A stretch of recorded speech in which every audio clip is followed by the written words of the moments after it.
Welcome to CBSE words. इस video में हम डिस्कस करेंगे क्लास 8 साइंस का 10th चैप्टर जिसका नाम है लाइट, मिरर्स एंड लेंसेज।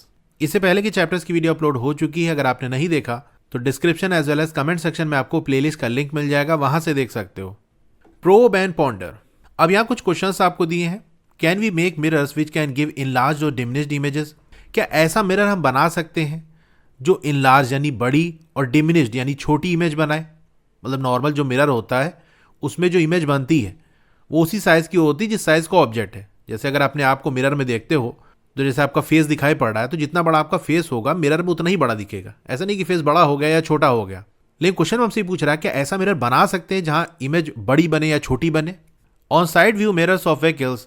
गाड़ियों के साइड में जो मिरर लगा होता है जिससे पीछे के ट्रैफिक का आइडिया लगता है, पीछे से कौन गाड़ी आ रही है, कितना ट्रैफिक है, तो उन मिरर्स के अंदर एक वार्निंग लिखी होती है। क्या लिखा होता है? Objects in mirror are closer than they appear. Mirror के अंदर जो ऑब्जेक्ट्स आपको दिखाई पड़ रहे हैं वो उससे करीब हैं जितना कि आपको लग रहा है। कहने का मतलब ये है कि साइड व्यू मिरर में आप देखोगे पीछे आपको, जैसे मान लो कोई गाड़ी आ रही है तो देखने से आइडिया लग जाता है हाँ गाड़ी कितनी दूरी पे होगी। तो जितना आपको लग रहा है ना कह रहे अभी थोड़ी काफी दूरी पे है, हकीकत में वो उतनी दूरी पे नहीं है, उससे और करीब आ चुकी है गाड़ी। यानी देखने से अगर आपको लग रहा है कि पीछे एक गाड़ी है 10 मीटर की दूरी पे, तो हकीकत में 10 मीटर की दूरी पे ना होगी। हो सकता है 8 मीटर, 7 मीटर, 6 मीटर की ही दूरी पे हो, लेकिन आपको उस मिरर में देखने से ऐसा लगेगा। इसीलिए वार्निंग लिखी होती है कि आपको मिरर में देखने से लगे कि गाड़ी दूर है लेकिन हकीकत में वो करीब हो। तो ये जो वार्निंग है वो क्यों लिखी होती है? Why is there a curved line on some reading glasses? कुछ रीडिंग ग्लासेस में एक कर्व लाइन होती है, तो वो क्यों होती है? अब ऐसा ही कोई क्वेश्चन आपके माइंड में भी आ रहा है तो आप यहां लिख सकते हो। तो ये सारे वो क्वेश्चन है जिसके आंसर हम इस चैप्टर के अंदर ढूंढेंगे। गर्मियों की छुट्टी में मीना साइंस सेंटर गई अपनी फैमिली के साथ। Centre had many fascinating displays on nature, space and technology. तो उस सेंटर के अंदर कई कमाल की चीजें डिस्प्ले में लगी थी, नेचर से रिलेटेड, स्पेस और टेक्नोलॉजी से रिलेटेड। उनके जो पेरेंट थे वो तो उस सेक्शन में चले गए जहां पर सेविंग वाटर और इलेक्ट्रिसिटी के बारे में बातें हो रही थी, वहां पर उस जैसी चीजें डिस्प्ले हो रही थी। मीना और उसका भाई इधर उधर टहलने लगे कि देखें आसपास क्या क्या चीजें हैं। In one corner Meena noticed a row of unusual curved mirrors. अब एक कोने में मीना ने नोटिस किया कि एक रो है अनयूजुअल कर्व्ड मिरर्स। अनयूजुअल मतलब ऐसे मिरर जो इतने कॉमन नहीं है। मतलब जैसे घरों की बात कर ले तो घरों में हमारे कौन से मिरर यूज होता है, मतलब अपना फेस वगैरह देखने के लिए मिरर यूज करते हैं, तो वो ऐसे स्ट्रेट होता है यानी बिल्कुल फ्लैट होता है। मीना ने जो वहां पर मिरर देखा वो फ्लैट नहीं था, वो ऐसे कर्व था, घूमा हुआ था, स्ट्रेट नहीं था। तो ये थोड़ा सा अलग उसको लगा कि यार ये कैसा मिरर है। Curious she stepped closer and looked into one. अब उसके अंदर क्यूरियोसिटी आ गई कि यार ये कैसा मिरर है, तो वो उसके करीब गई और उस मिरर के अंदर उसने देखा। हर फेस अपीयर्ड अनयूजुअली लार्ज। उसका जो फेस है, जैसे नॉर्मल मिरर के अंदर देखती थी तो जितना बड़ा उसका फेस है उतना ही बड़ा दिखाई पड़ता था, लेकिन यहां पर उसका फेस बड़ा दिखाई पड़ रहा था। वहीं उसका जो भाई है जो कि थोड़ी दूर पे खड़ा था वो उल्टा दिखाई पड़ रहा था। उस मिरर के अंदर उसकी जो इमेज थी वो उल्टी थी, सर नीचे पैर ऊपर दिखाई पड़ रहा था। At another mirror she saw a tiny version of herself. इसी तरह से एक और दूसरे तरीके का जो कर्व मिरर था उसके अंदर जाके उसने जब देखा तो उसका टाइनी वर्जन यानी उसकी इमेज छोटी दिखाई पड़ रही थी। Meena was puzzled. अब मीना सोची कि यार ये क्या है, एक मिरर तो ऐसा है जहां पर बड़ी इमेज बननी है, मेरा भाई जो दूरी पे खड़ा है वो उल्टा दिखाई पड़ रहा है, वहीं दूसरा कर्व मिरर है जहां पर उसकी इमेज छोटी दिखाई पड़ रही है। ये क्या कहानी है? She remember doing activities with the mirror earlier where the image form by mirror was of the same size as object and was erect. अब उसने याद किया उन एक्टिविटीज को जो कि उसने मिरर से की थी, जहां पर उसको यह ऑब्जर्व हुआ था कि मिरर के अंदर जो इमेज ऑब्जर्व होती है वो सेम साइज की होती है, नहीं जितना बड़ा ऑब्जेक्ट होगा उतनी ही बड़ी इमेज दिखाई पड़ेगी, और इरेक्ट इमेज बनती है मतलब सीधी बनती है। In the chapter light, shadows and reflections in curiosity grade 7, तो ग्रेड 7 में ऐसी एक्टिविटी की थी तो वहां पर प्लेन मिरर का यूज किया गया था जो बिल्कुल फ्लैट होते हैं, सीधे होते हैं, तो उसके अंदर जितना बड़ा ऑब्जेक्ट होगा उतनी बड़ी इमेज बनेगी। इमेज जो बनेगी वो इरेक्ट होगी यानी बिल्कुल सीधी होगी। यानी जैसे ऑब्जेक्ट हमारा सीधा है उसी तरह से इमेज भी हमारी सीधी बननी है। तो अगर इमेज सीधी बने तो उसको हम कहेंगे इरेक्ट है ये। जैसे यहाँ इमेज इरेक्ट है, ऑब्जेक्ट की फ्लेम ऊपर है, इमेज की भी फ्लेम ऊपर की तरफ है। दूसरी बात, जो ऑब्जेक्ट है और जो इमेज है इसका साइज देखो, दोनों का साइज बिल्कुल सेम होगा। ऐसा नहीं कि ऑब्जेक्ट हमारा बड़ा है इमेज छोटी बन जाए या इमेज ऑब्जेक्ट से बड़ी बन जाए। प्लेन मिरर के केस में इमेज और ऑब्जेक्ट का जो साइज है वो सेम होता है। Seeing her confusion a guide from the science centre walked up to her and smiled. अब उसकी कंफ्यूजन को देख के एक जो गाइड था साइंस सेंटर के अंदर वो उसके करीब आया और मुस्कुराया। These are not plane mirrors, the guide explained. Guide ने कहा कि ये प्लेन मिरर्स नहीं है, दीज आर स्फेरिकल मिरर्स, ये स्फेरिकल मिरर्स हैं। When the mirror is curved inward और outward your image looks different in them. अगर मिरर को कर्व किया जाता है इनवर्ड अंदर की तरफ या बाहर की तरफ तो इमेज डिफरेंट दिखाई पड़ती है। मतलब मिरर के अंदर आप देखो तो एक साइड रिफ्लेक्टिंग वाला होता है और एक नॉन रिफ्लेक्टिंग साइड होता है। मतलब एक साइड ही आपको अपनी इमेज दिखाई पड़ेगी, वहीं पीछे साइड देखोगे तो नहीं दिखाई पड़ेगा, क्योंकि पीछे के साइड वो सिल्वर की लेयर लगा के और पेंट वगैरह करके और भी चीजें होती हैं। मतलब बेसिक मैं बता रहा हूँ कि एक रिफ्लेक्टिंग मटेरियल लगाया जाता है जैसे सिल्वर हो गया और उसके ऊपर पेंट कर दिया जाता है ताकि वो सिल्वर उखड़े ना। तो अगर पीछे साइड देखोगे तो वहां आपको अपना चेहरा नहीं दिखेगा क्योंकि वहां से कोई रिफ्लेक्शन नहीं होता, वहीं एक साइड रिफ्लेक्टिंग होता है जहां पर आपको अपना चेहरा दिखाई पड़ता है। तो जैसे ये कर्व मिरर है, इसमें जो रिफ्लेक्टिंग वाला सरफेस है अगर ये अंदर की तरफ है तो हम कहेंगे ये कर्व्ड है इनवर्ड, यानी इधर ही खड़े होकर देखोगे ना, पीछे वाला तो नॉन रिफ्लेक्टिंग सरफेस है, वहां तो कुछ दिखाई नहीं पड़ेगा। तो जिस साइड रिफ्लेक्शन हो रहा है यानी जिस तरफ आप मिरर के अंदर देखोगे अपना चेहरा आपको दिखाई पड़ेगा, अगर वो हिस्सा अंदर की तरफ धंसा हुआ है तो हम कहेंगे कि ये ऐसा मिरर है जो कि कर्व्ड है इनवर्ड। वहीं ऐसे भी कर्व मिरर होते हैं जो कुछ इस तरह से होते हैं जहां पर जो शाइनी वाला हिस्सा होता है वो बाहर की तरफ निकला होता है, यानी जो रिफ्लेक्टिंग सरफेस है वो थोड़ी बाहर की तरफ निकली होती है, और ये पीछे वाला जो हिस्सा है जो अंदर की तरफ दबा हुआ है वो नॉन रिफ्लेक्टिंग सरफेस होती है। उधर से देखोगे तो कुछ नहीं दिखाई पड़ेगा। अगर आपको अपने फेस को या किसी भी ऑब्जेक्ट की इमेज चाहिए तो आपको इधर साइड खड़े होना पड़ेगा, यानी वो हिस्सा जो बाहर की तरफ निकला है। तो ऐसे मिरर को हम कहेंगे कि ये कर्व है आउटवर्ड, यानी इसका जो रिफ्लेक्टिंग सरफेस है जहां पर इमेज बनती है वो बाहर की तरफ निकला हुआ है। खैर इसको हम डिटेल में भी आगे देखेंगे। मीना's curiosity grew and she decided to talk to her teacher about these spherical mirrors। अब मीना की क्यूरियोसिटी और बढ़ गई और उसने डिसाइड किया कि अपने टीचर से बात करेंगे कि ये स्फेरिकल मिरर्स क्या हैं। तो चलिए इसके बारे में डिटेल में पढ़ते हैं। 10.1 what are spherical mirrors. Activity 10.1 let us explore. चलो एक्सप्लोर करते हैं। Take a shiny metallic spoon and hold its curved surface close to your face. Can you see your image in it. अब एक चमकदार सा मेटेलिक स्पून आपको ले लेना है और उसकी जो कर्व्ड वाली सरफेस है उसको अपने फेस के करीब रखना है। अब देखो स्पून के अंदर दोनों साइड शाइनी होता है, चमकदार होता है, तो पहले आप किसी भी साइड को अपने फेस के करीब कर सकते हो। जैसे चलो हम ये वाला जो सरफेस है इनर कर्व वाला सरफेस है उधर साइड से देखते हैं। तो अगर इधर साइड फेस होगा तो मतलब हम जो इनर कर्व वाली सरफेस है उस साइड अपनी इमेज को देखेंगे, जैसा कि ए वाले में आपको दे रहा है। Image formed in a shiny metallic spoon from its, A वाला ही इनर कर्व्ड सरफेस, जो अंदर वाली कर्व सरफेस है अगर उस साइड अपने आप को देखेंगे तो क्या ऑब्जर्व होगा। तो अपने फेस के करीब रख लेना है। क्या आपको अपनी इमेज दिखाई पड़ रही है? The answer is yes. आपको अपना चेहरा उस पर दिखाई पड़ेगा। Notice the image of your face. अपने फेस की इमेज को जरा नोटिस करो। Is it different from the image you see in a plane mirror. अब क्या यहाँ जो इमेज बन रही है वो प्लेन मिरर में जैसी इमेज बनती है उससे डिफरेंट है? The answer is yes. अगर आप इनर कर्व्ड सरफेस को अपने फेस के काफी करीब रखोगे तो आप ये देखोगे कि आपकी जो इमेज है वो बड़ी बन रही है। जितना बड़ा आपका फेस है उससे बड़ा दिखाई पड़ेगा मिरर के अंदर। तो ये आपको थोड़ा डिफरेंट चीज देखने को मिलेगी। यानी प्लेन मिरर में तो जितना बड़ा आपका फेस है उतनी बड़ा दिखाई पड़ता है, लेकिन स्पून में इनर कर्व सरफेस की तरफ आप देखोगे, उस तरफ अगर अपना चेहरा करोगे तो आपकी इमेज बड़ी दिखाई पड़ेगी। While observing the image slowly move the spoon away from your face. Do you observe any change in the image. अब इमेज को ऑब्जर्व करते रहो और धीरे धीरे स्पून को अपने फेस से दूर ले जाओ। क्या इमेज के अंदर कोई चेंज आपको देखने को मिलेगा? The answer is again yes. आप देखोगे जैसे जैसे स्पून को अपने फेस से दूर लेते जाओगे इमेज छोटी होती जाएगी, साथ ही में वो इन्वर्ट हो जाएगी, उलट जाएगी। जैसे यहाँ ए वाले में आपको इमेज दी है, देख सकते हो इसका जो फेस है वो नीचे है, बाकी बॉडी ऊपर की तरफ है, यानी इमेज उलट गई है। तो एकदम करीब अपने फेस से रखोगे तब तो सीधा दिखाई पड़ेगा, लेकिन इमेज बड़ी होगी। अगर दूर ले जाओगे तो इमेज छोटी हो जाएगी, साथ में उलट जाएगी। Now flip the spoon and repeat the same steps. अब स्पून को फ्लिप कर दो। अभी तक हमने इनर कर्व्ड सरफेस की तरफ से देखा था, अब क्या करते हैं स्पून का ये वाला जो हिस्सा है इधर साइड से देखते हैं। जो फूला वाला हिस्सा है, बल्ज वाला हिस्सा है, उधर साइड अगर हम देखेंगे तो क्या ऑब्जर्व होगा। तो इसमें आप ये देखोगे कि अगर स्पून को अपने फेस के करीब रखो या दूर रखो, दोनों केस में इमेज तो आपको इरेक्ट बनेगी, यानी सीधी बनेगी, लेकिन साइज में छोटी होगी। तो यहाँ पर कुछ इमेजेस हैं, उसको मैं आपको चलो दिखाता हूँ। जैसे आप देख सकते हो मैंने स्पून लिया है, इसका जो इनर कर्व वाला हिस्सा है उसके सामने मैंने ये कार्डबोर्ड पे एरो बना दी है। ये एरो ऑब्जेक्ट की तरह वर्क करेगी। थोड़ा सा मैं इसको जूम करता हूँ। हाँ, तो यहाँ आप देख सकते हो स्पून का जो इनर कर्व वाला हिस्सा है उसके सामने मैंने एक एरो बना दी है।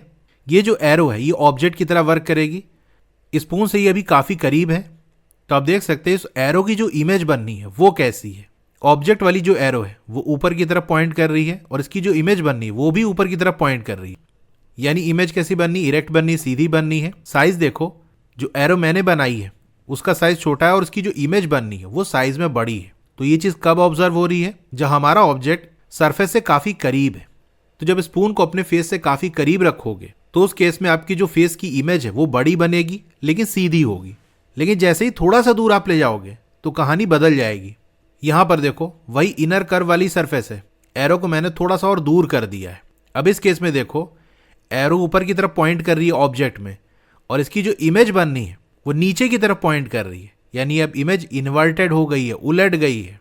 पहले के कंपैरिजन में इमेज का जो साइज है वो थोड़ा छोटा हुआ है, हालांकि अभी भी ऑब्जेक्ट से थोड़ा बड़ा है, लेकिन जब एरो हमारी काफी करीब थी उस केस में इमेज ज्यादा बड़ी बन रही थी, अब इमेज थोड़ी छोटी हो गई है। तो इस तरीके से अगर हम ऑब्जेक्ट को दूर लेते जाएंगे, जैसे स्पून को अपने फेस से दूर करते चले जाओगे, तो अब देखोगे इमेज उल्टी हो गई और उल्टी ही रहेगी, इन्वर्टेड ही रहेगी, और जो इमेज का साइज है वो भी धीरे धीरे छोटा होता चला जाएगा और एक टाइम आएगा ऑब्जेक्ट से भी छोटा हो जाएगी उसकी इमेज। यानी आपके फेस का जो साइज है उससे भी छोटी इमेज बनने लगेगी, लेकिन इमेज इन्वर्टेड होगी, उल्टी होगी। ये सारी चीजें कब हो रही हैं, जब स्पून का जो इनर कर्व वाला सरफेस है वो अपनी फेस की तरफ कर रहे हैं, यानी ऑब्जेक्ट की तरफ कर रहे हैं, तब ऐसा हो रहा है। अब अगर इसका पीछे वाला हिस्सा जो बाहर की तरफ निकला होता है उसको अपने फेस के सामने करेंगे तो क्या होगा, चलिए वो समझते हैं। हाँ, तो यहां पर आप देख सकते हो, अब स्पून का जो पीछे वाला हिस्सा है और ये जो सरफेस है वो बाहर की तरफ निकली हुई है, थोड़ा बल्ज है, फूली हुई है। इसके करीब में वही एरो रख दिया है। तो अब यहां पर आप ध्यान दो, इमेज कैसी बननी है, जो हमारा ऑब्जेक्ट है वो ऊपर की तरफ एरो पॉइंट कर रहा है, इमेज में भी ऊपर की तरफ ही है, यानी इरेक्ट है। इमेज सीधी बननी है लेकिन साइज में देख सकते हो थोड़ी छोटी है, क्योंकि ऑब्जेक्ट के काफी करीब हमने रखा है। थोड़ा दूर ले जाएंगे तो इमेज और छोटी हो जाएगी। अब इस केस में आप ऑब्जेक्ट को चाहे करीब में रखो या दूर रखो, दोनों केस में इमेज आपको सीधी ही मिलेगी। इसके साथ साथ इमेज का जो साइज है वो हमेशा ऑब्जेक्ट के साइज से छोटा होगा। यानी पीछे वाले साइड से अपने फेस को अगर आप देखोगे तो स्पून अपने फेस के करीब रखो तो और दूर रखो तो दोनों केस में आपको अपना फेस छोटा दिखेगा। हाँ, तो देखो ये एक इमेज और रह गई थी। ये देखो इनर कर्व वाली सरफेस है, इससे थोड़ी दूरी पे हमने ये छोटी सी कैंडल रखी है। इसकी इमेज देखो इन्वर्टेड बननी है कि नहीं, उल्टी बननी है कि नहीं। अब ये वाली सरफेस देखो, जो आउटर कर्व वाली सरफेस है, यहां पर इस कैंडल की जो इमेज है वो सीधी बननी है लेकिन साइज में छोटी बननी है। ये चीज देखो खुद से आप ट्राई करके देखना, तभी चीजें याद रहेंगी। मैंने यहाँ कोशिश की है कि आपको इमेज के थ्रू चीजें एक्सप्लेन करूं ताकि याद रहे। बाकी अगर आप खुद से ट्राई करके देखोगे ना तो उससे ज्यादा अच्छे से याद होगा आपको। मतलब समझ तो गए हो, लेकिन कुछ टाइम के बाद भूल जाती हैं चीजें। जो हम खुद से प्रैक्टिकल करते हैं ना वो चीजें याद रहती हैं। तो ये वो एक्टिविटी जो आप खुद से कर सकते हो, इसीलिए मैं रिकमेंड कर रहा हूं। Did you notice that the shiny metallic spoon acted like a mirror and you could see your image in it? क्या आपने नोटिस किया कि जो शाइनी मेटेलिक स्पून है वो एक मिरर की तरह एक्ट कर रहा है और आप अपनी इमेज भी वहां देख पा रहे हो। मिरर के अंदर भी तो यही होता है, मिरर के अंदर आप देखते हो तो आपका चेहरा दिखाई पड़ता है, स्पून में भी देख रहे हो तो वहां भी दिखाई पड़ रहा है। यानी ये जो स्पून है वो भी मिरर की तरह वर्क कर रहा है। When you looked at the inner surface of the spoon which is curved inward, you must have observed that the image was inverted. अब स्पून के इनर साइड की तरफ आपने देखा होगा जो कि अंदर की तरफ कर्व है, तो आपने ऑब्जर्व किया होगा कि जो इमेज बननी है वो इन्वर्टेड है, यानी उल्टी बननी है, जैसे कि आपको फिगर 10.1a में दिया है। When you looked at the outer side of the spoon which bulges outward, the image of your face was erect but smaller in size. वही जो आउटर वाला साइड है, बाहर वाला हिस्सा है स्पून का, जो बाहर की तरफ बल्ज किया हुआ है, फूला हुआ है, वहां पर आपको अपने फेस की इमेज इरेक्ट दिखाई पड़ेगी, सीधी दिखाई पड़ेगी, लेकिन साइज में छोटी होगी। तो यहां ये जो वर्ड है ना, इन्वर्टेड, इरेक्ट, इसको याद रखना। इन्वर्टेड का मतलब उल्टा, जैसे मान लो ऑब्जेक्ट ऐसा है तो इमेज बननी है ऐसे, और इरेक्ट मतलब सीधा। अगर ऑब्जेक्ट ऐसे रखे हो तो इमेज भी ऐसी ही बन रही है। Curved mirrors like the spoon can also be specially made. अब जैसे कि स्पून बनाया जाता है ना, उसी तरीके से जो कर्व मिरर्स हैं वो भी स्पेशली बनाए जाते हैं। Spherical mirrors are a common type of curved mirrors which are shaped like a part of hollow glass sphere. अब जो स्फेरिकल मिरर है ना वो बड़ी कॉमन टाइप के कर्व मिरर्स हैं, जिनका शेप इस तरह से होता है कि जैसे वो किसी ग्लास स्फीयर का पार्ट हो। जैसे मान लो ग्लास का कोई स्फीयर है, जैसे बॉल होती है, इसको जैसे मान लो यहां से ऐसे कट कर दिया गया और ये पार्ट ऐसे रिमूव कर दिया गया, तो ये जो इतना हिस्सा है आप देख सकते हो ये कर्व ग्लास की तरह वर्क करेगा। अब इसी में अगर पीछे की साइड हम सिल्वर लगा के पेंट कर दे तो अंदर की तरफ रिफ्लेक्शन हमको देखने को मिलेगा, तो ये इनर कर्व मिरर बन जाएगा। अगर इसी में इधर साइड सिल्वर लगा के पेंट कर दें तो इधर साइड तो रिफ्लेक्शन होगा नहीं, इधर साइड से रिफ्लेक्शन होगा, यानी वो हिस्सा जो बाहर की तरफ निकला है। ठीक है, तो दो तरीके के मिरर इस तरह से बनाए जा सकते हैं। एक वो जहां पर रिफ्लेक्शन बाहर की तरफ हो रहा है, जो कर्व आउटवर्ड है, बाहर की तरफ जो निकला है वो हिस्सा, और एक केस में जो रिफ्लेक्शन है वो अंदर की तरफ हो रहा है। Mirrors whose reflecting surfaces are spherical are called spherical mirrors.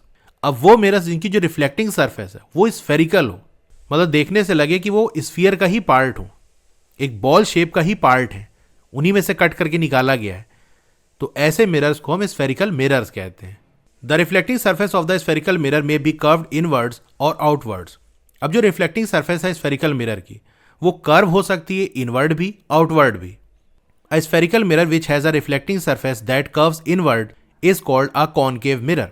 अब ऐसा स्फेरिकल मिरर जहां जो रिफ्लेक्टिंग सर्फेस है, जिधर साइड आपको इमेज बनते हुए दिखेगी, जैसे मैंने बताया एक साइड तो पेंट वगैरह होता है, सिल्वर लगा होता है, उधर साइड से देखोगे तो कुछ नहीं दिखेगा, वहां से कोई रिफ्लेक्शन नहीं होता, वहां कोई इमेज नहीं बनती। वही दूसरे साइड जो होता है वहीं पर इमेज बनती है, वहीं पर रिफ्लेक्शन होता है। तो ऐसा स्फेरिकल मिरर जहां जो रिफ्लेक्टिंग सरफेस है वो अंदर की तरफ कर्व हो, उसको हम कॉनकेव मिरर कहते हैं। जैसे कि आपको फिगर 10.2a में दिया है, यहां पर ये वाला जो हिस्सा है वो रिफ्लेक्टिंग सरफेस है और ये थोड़ा अंदर की तरफ धंसा होगा। अभी यहां फोटो में आपको नहीं दिख रहा है, अगर रियल में स्फेरिकल मिरर को आप होल्ड करोगे तो आपको ये ऑब्जर्व होगा कि जो शाइनी वाला सरफेस है जहां से इमेज दिखाई पड़ रही है वो अंदर की तरफ धंसा हुआ है। It's schematic representation is shown in figure 10.2b। अब कॉनकेव मिरर का जो डायग्राम बनता है वो कुछ इस तरह से बनता है जैसे कि आपको बी में दिया हुआ है, जहां पर ये जो लाइन लाइन आपको पीछे की तरफ दिख रही है ये शो करता है नॉन रिफ्लेक्टिंग सरफेस, और जो स्मूथ वाला पार्ट है यानी ऐसे किया जाता है, बेसिकली ये ऐसे ड्रॉ किया। अब जो रिफ्लेक्टिंग वाली सरफेस है उस तरफ तो कुछ नहीं, लेकिन उसके दूसरे साइड ऐसे ऐसे लाइन खींच देते हैं, तो लाइन वाला साइड ये बता रहा है कि ये नॉन रिफ्लेक्टिंग सरफेस है और ये वाला साइड रिफ्लेक्टिंग है। तो जब आपको कॉनकेव मिरर बनाना हो तो इसी तरह से बनाना कि जो अंदर वाला हिस्सा है वो बिल्कुल स्मूथ रहेगा और दूसरा वाला जो साइड है वहां पर ऐसे ऐसे लाइन ड्रॉ कर दी, यानी ये नॉन रिफ्लेक्टिंग सरफेस है, रफ सरफेस है। The outline of the surface of the mirror is circular. अब जो आउटलाइन होती है मिरर की सरफेस की वो सर्कुलर होती है। जैसे यहाँ ए में देख सकते हो, ये जो पूरा आप देख रहे हो ना, ये से गोल सा होता है, सर्कुलर होता है। अ spherical mirror which has a reflecting surface that curves outward is called convex mirror. अब ऐसा स्फेरिकल मिरर जहां जो रिफ्लेक्टिंग सरफेस है, जहां पर इमेज बनती है वो वाली सरफेस अगर बाहर की तरफ कर्व हो, बाहर की तरफ निकली हुई हो, तो उसको हम कहेंगे convex mirror. It's schematic representation is shown in figure 10.3b। तो ए वाले में इधर देखो 10.3 में ये कॉन्वेक्स मिरर आपको दिया हुआ है, रियल में देखोगे इस तरह से आपको दिखाई पड़ेगा।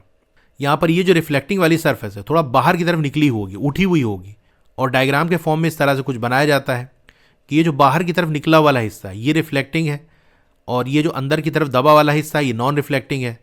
तो नॉन रिफ्लेक्टिंग सरफेस पे हम ऐसे ऐसे लाइन ड्रॉ कर देते हैं, जिससे पता चलता है कि ये अंदर वाली जो सरफेस है ये नॉन रिफ्लेक्टिंग है और ये बाहर वाली स्मूथ है बिल्कुल, यहाँ पर हमने कोई ऐसे लाइन नहीं ड्रॉ की है, तो ये रिफ्लेक्टिंग है। यानी अगर आपको इस मिरर के अंदर अपने आप को देखना है, इमेज चाहिए, तो इधर साइड आपको देखना पड़ेगा, इधर से अगर आप देखोगे तो कुछ नहीं दिखाई पड़ेगा। ठीक है, तो स्फेरिकल मिरर के दो टाइप आपने देख लिए, कॉनकेव मिरर और कॉन्वेक्स मिरर। कॉनकेव मिरर में जो अंदर वाला हिस्सा जो दबा होता है, अंदर की तरफ घुसा होता है, वो रिफ्लेक्टिंग होता है, यानी उधर साइड देखोगे तो इमेज आपको बनते हुए दिखेगी। वही जो कॉन्वेक्स मिरर है उसमें जो बाहर निकला वाला हिस्सा होता है, जो फूला वाला हिस्सा होता है, वो रिफ्लेक्टिंग वाला होता है, वहां पर इमेज बनती है। In the representation of both the mirrors the non reflecting surface of mirror is shown as shaded. अब दोनों तरीके के जो मिरर का रिप्रेजेंटेशन है, यानी जब उसको डायग्राम से हम शो करते हैं तो वहां पर जो नॉन रिफ्लेक्टिंग सरफेस है मिरर की उसको शेडेड शो करते हैं। जैसे आप इधर देख सकते हो ये वाली सरफेस को ऐसे शेड कर दिया गया है, मतलब ऐसे ऐसे लाइन ड्रॉ कर दी है, तो ये नॉन रिफ्लेक्टिंग सरफेस है। इसी तरह इधर भी देखो, यहाँ पर ये अंदर की तरफ जो दबा वाला हिस्सा है ये नॉन रिफ्लेक्टिंग है, तो इधर शेड कर दी है। तो जिधर शो करना होगा कि ये नॉन रिफ्लेक्टिंग है उधर साइड हम शेड कर देंगे, यानी ऐसे ऐसे लाइन ड्रॉ कर देंगे। A step further, the shape of a spherical mirror is such that it can be thought of as a part of an imaginary hollow sphere. अब जो स्फेरिकल मिरर का शेप है ना वो ऐसा होता है कि जैसे आप उसको सोच सकते हो कि कोई इमेजिनरी सा हॉलो स्फीयर है, यानी खोखला सा कोई स्फीयर है, बॉल टाइप का कोई चीज़ है, उसी का एक पार्ट कट करके इस मिरर को बनाया गया हो। हालांकि इसको बनाने के लिए ऐसा नहीं कि स्फीयर बनाया जाता है फिर उसमें से कट करके अलग किया जाता है, लेकिन उसका शेप ऐसा होता है कि अगर उसको कंप्लीट कर दिया जाए तो वो पूरा एक स्फीयर बना देगा। However, remember that the spherical mirror are not made by slicing a hollow glass sphere। यही बात यहाँ कह रहा है कि स्फेरिकल मिरर को बनाने के लिए कोई ऐसा नहीं कि खोखला सा ग्लास का स्फीयर हो और फिर वहां से कट करके निकाला गया हो, बल्कि डायरेक्ट उस मिरर को बनाया जाता है। Instead, they are created by grinding and polishing a flat glass piece into a curved surface। इनको बनाने के लिए फ्लैट सा ग्लास पीस लिया जाता है और फिर ग्राइंड करके, घिस करके, फिर पॉलिश करके उसको कर्व्ड सरफेस के अंदर कन्वर्ट किया जाता है। जैसे मान लो ये फ्लैट सा ग्लास पीस है, इसमें ऐसे ग्राइंड करते जाते हैं, घिसते चले जाते हैं, इसी तरह से ऐसे बाहर की तरफ,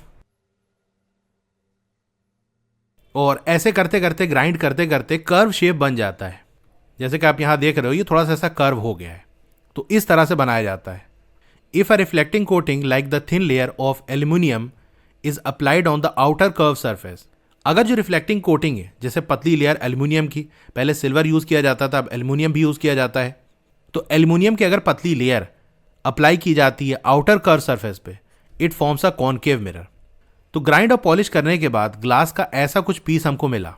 अब इस ग्लास के पीस को मिरर में कन्वर्ट करने के लिए रिफ्लेक्टिंग कोटिंग लगाई जाती है, जैसे एक पतली लेयर एल्यूमिनियम की वो लगाई जाती है।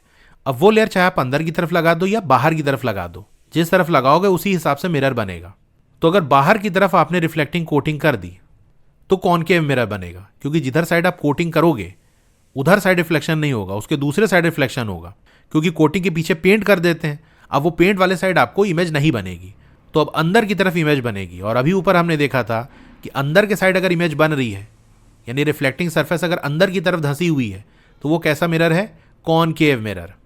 तो यही बात कह रहा है कि अगर रिफ्लेक्टिंग कोटिंग को हम अप्लाई करेंगे आउटर कर्व सरफेस पे तो कॉनकेव मिरर बन जाएगा।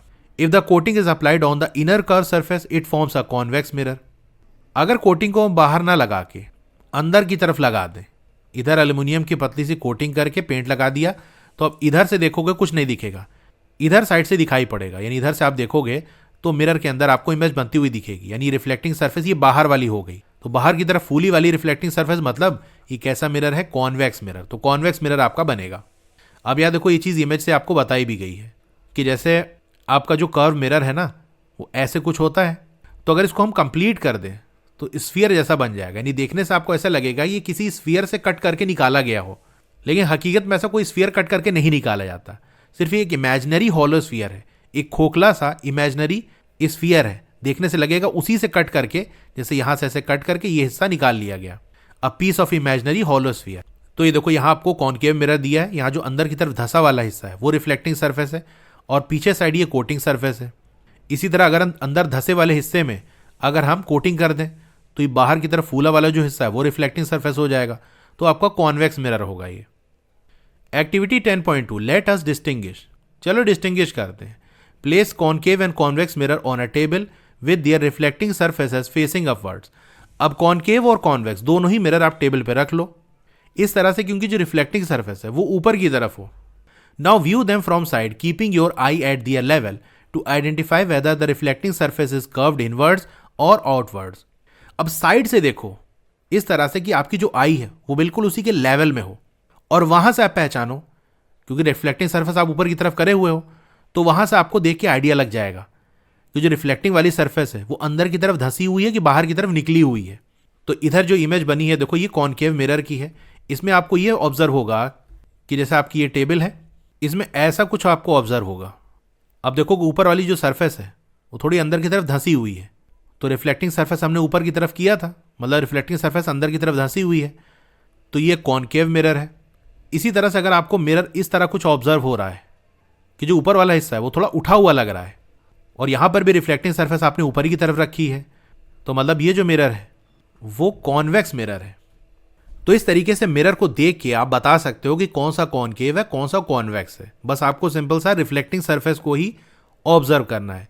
रिफ्लेक्टिंग सरफेस अगर अंदर की तरफ दबी हुई, थोड़ा सा धसी हुई लगे तो समझ जाना वो कॉनकेव मिरर है, और थोड़ा उठी हुई फूली हुई लगे तो वो कॉन्वेक्स मिरर है। ठीक है, तो ये टॉपिक हमारा यहाँ पर आके एंड होता है। क्लास 8 की और वीडियो देखना चाहते हो तो इस तरह से आपकी वीडियो चल रही होगी। पहले वीडियो को लाइक कर लो, चैनल को सब्सक्राइब कर लो, मोर पे क्लिक कर देना है, फिर से मोर पे क्लिक कर देना है तो आपका डिस्क्रिप्शन ओपन हो जाएगा। यहाँ पर आपको मेरे व्हाट्सएप चैनल का लिंक मिल जाएगा, उसको ज्वाइन कर लोगे तो आपको लेटेस्ट अपडेट मिलती रहेगी। डोंट वरी, आपका नाम और फोन नंबर किसी को भी विजिबल नहीं होगा। फिर क्लास 8 की बेस्ट बुक का लिंक मैंने दे दिया है, इस लिंक पे क्लिक करके यहाँ से परचेज कर सकते हो। अब अगर आपको स्टडी मटेरियल चाहिए जैसे नोट्स हो गया, एक्सरसाइज के सोल्यूशन हो गया, तो मेरी वेबसाइट विजिट कर सकते हो। और नीचे आओगे तो क्लास 8 मैथ की चैप्टर वाइज प्लेलिस्ट मिल जाएगी। जिस चैप्टर की वीडियो देखनी है उसके साथ में जो लिंक है उस पर आप क्लिक करोगे तो उस चैप्टर की प्लेलिस्ट ओपन हो जाएगी। और नीचे आओगे तो और भी जो सब्जेक्ट्स हैं उनकी प्लेलिस्ट का लिंक मिल जाएगा। Okay, thank you.